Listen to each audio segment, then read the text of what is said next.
இன்றைக்கு டாஸ்மார்க் மூலமாக ஒரு வருமானம் வருவது என்பதை அரசாங்கம் கணக்கிட்டு சொல்கிறார்கள், இல்லை என்று சொல்லவில்லை, வரலாம். ஆனால் டாஸ்மார்க்கை விட அதிகமான வருமானத்தை அந்நிய செலவாணி மூலமாக ஈட்ட முடியும். அதற்கு இந்த மண்பாட்டு தொழிலை ஊக்குவிக்க வேண்டும். மண்ணோடு சேர்ந்த களிமண்ணோடு சேர்ந்த செம்மண் போன்ற பல்வேறு களிமண் வகைகள் இருக்கின்றது இந்தியாவிலே. உலகிலே சிறந்த நாடு பாரத நாடு தான். அந்த பாரத நாட்டில் இருக்கிற கனிம வளங்கள் கோடிக்கணக்காக இருக்குது, டாலர் கணக்காக இருக்கின்றது. அந்த செல்வங்களை எல்லாம் முறைப்படுத்தி செயல்படுத்தினால் அந்நிய செலவாணி நம்மால் ஈட்ட முடியும்.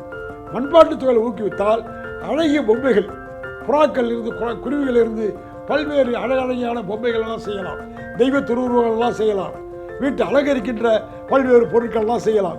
இதெல்லாம் அந்நிய செலவாணியை ஈட்டுவதற்கு வாய்ப்பு இருக்குது. இன்றைக்கி உலக நாடுகளிலே அதை விரும்புகிறார்கள். இங்கிருந்து நான் பாம்பே, கல்கட்டா, குஜராத்து, ராஜஸ்தானிலிருந்து பல பொருள்கள்லாம் வாங்கி இங்கே செய்கின்ற பொருள்கள்லாம் வைத்து நான் கப்பல் மூலமாக அனுப்பி வைப்பேன். நாங்கள் வியாபாரம் செய்கிறார்கள்.